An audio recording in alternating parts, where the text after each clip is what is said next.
While the Ravens have soared high since that team could not have gotten off to a better start.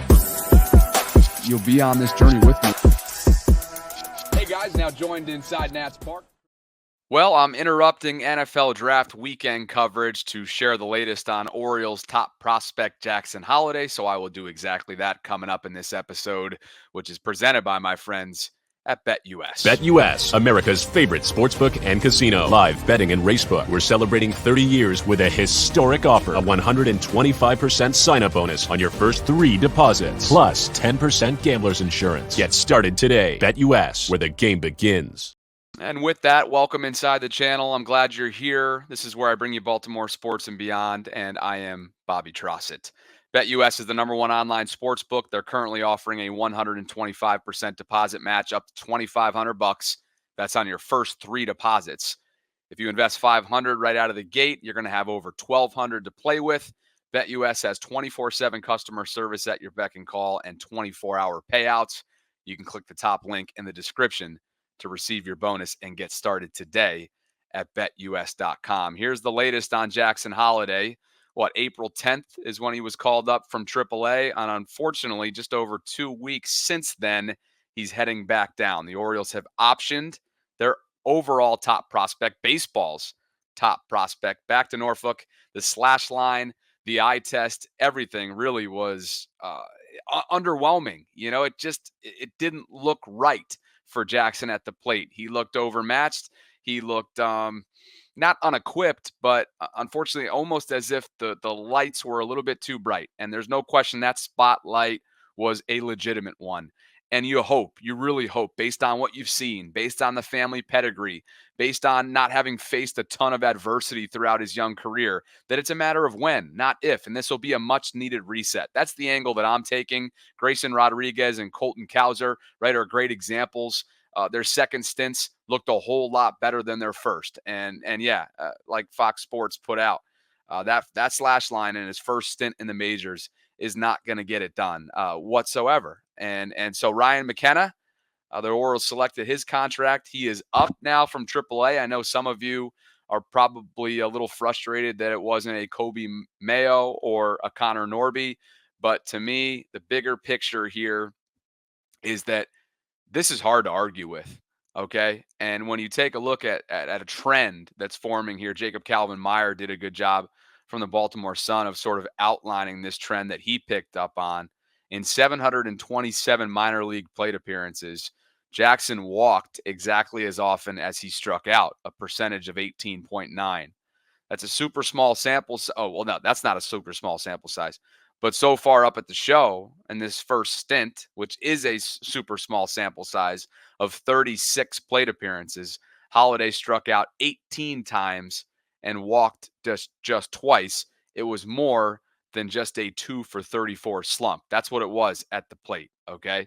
So I think that's a wise observation from Jacob, and probably one of the central reasons as to why Mike Elias and company chose to go the reset route. You bring him back down to AAA. You get with Buck Britton. You get with the development staff down there. You get a breather, most importantly, and you get the spotlight off of you for just a little bit. And hopefully, again, it'll be a matter of when, not if, we see him again this year. Again, it worked out really well for Colton. It worked out really well for Grayson. And you got to hope that it's a similar type of path for Jackson Holliday. Not the one that we all wanted. I know it's disappointing. The expectations are through the roof, as anybody. It is for anybody who's a top overall prospect, especially when you have the family pedigree and the last name that Jackson does. But look, you know what? It's a lot. It's been a lot for him, and it's hard to really argue. I know some of you are probably like, look, he's shown some flashes during the Angels series, right? That particularly that one at bat, I think they were down like 7 or 8-0, and he kind of jumped on a first pitch curveball and smacked it 104 miles an hour back up the middle. I think that's what it was. Yeah, Jacob Calvin-Meyer just tweeted that out a little short while ago here. So, but again, to me, it's like, I get it. They're winning. And I've said that, like, hey, allow him to continue to drink from the fire hose. But sometimes that can go the opposite direction, and it can start going, downhill quickly. And for a young guy who's still just 20 years young, I don't think this is a bad thing. And to me, most importantly, though, and again, I think I kind of was a prisoner of the moment a little bit when he didn't make the when he didn't make the. Can you tell that I'm uh, running off of fumes right now and Ghost energy drinks? I was a prisoner of the moment. I remember kind of knee jerk tweeting when he didn't make the opening day roster, like, what happened to winning now, being in win now mode. But to be honest with you, I got to hold myself accountable. Like, Mike Elias and this club have earned the right, right? I've earned the right to be trusted by this fan base. And to me, they know what's best. They knew what's best. They knew what was best around the opening day timeline, and they know what's best for him now. They've seen enough. He's going back down to AAA. Ryan McKenna's coming up. We'll see what happens to Norby and Mayo in terms of whether or not they're trade pieces or they end up at the big league. Um, I believe Ramon Urias is getting the start. Yeah, he's going to get the start tonight at third base in the first game after Jackson's demotion, and he's just been a consummate professional, as you'd expect he would be. And that's that. Here's Ken Rosenthal's thoughts on the decision. Not a surprise here either. And Yeah. certainly when you're 2 for 34, when you're struggling the way he has, and when so many other Orioles players are faring well, including a number of their rookies and younger players, it's not as if they need Jackson Holliday right now to be in their lineup every day. They've got Westberg, most notably, playing really well. And they also have Ramon Urias and Jorge Mateo, other veteran types that they can use. That was why Jackson Holliday didn't make the team in the first place, because they had all these guys. So from that perspective, from a team perspective, it's okay. And from Holliday's perspective, again, we all scream for these guys to come up. We all can't wait to scream service time manipulation.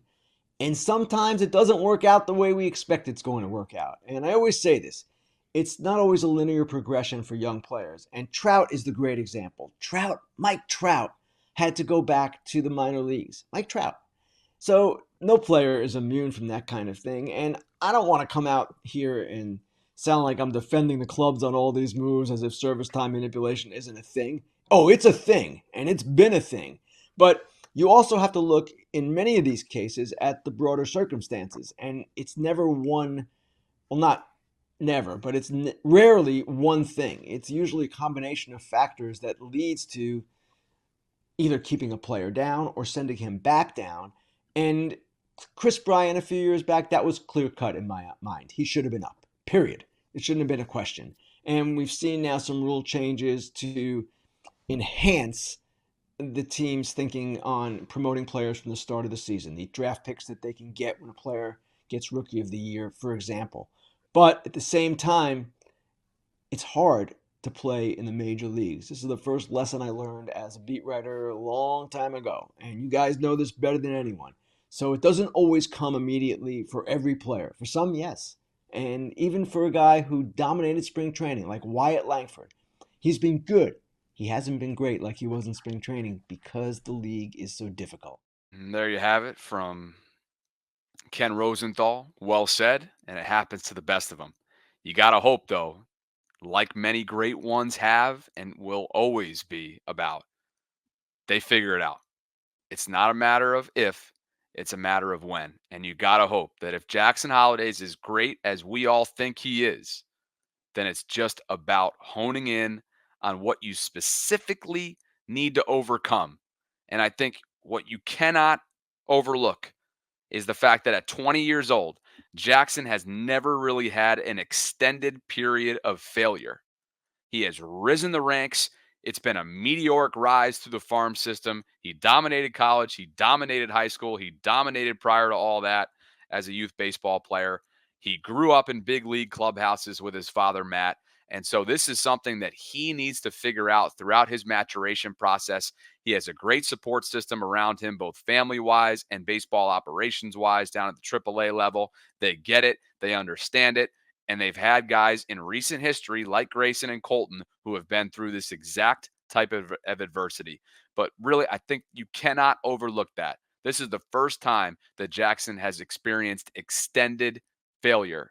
You cannot, that is a legitimate, um, it's just you can't teach that right away. It's just something that has to be experienced. And we're watching that right now. So I know a lot of you wish that he was continuing to drink from the fire hose and get more of a sample size and give him more of a chance.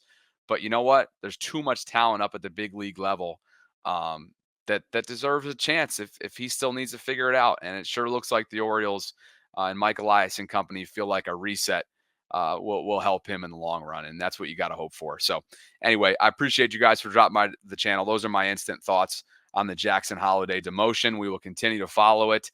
And of course, NFL Draft Day 2 will be underway in a few hours from right now, taping this at 3 o'clock on Friday, the 26th of April.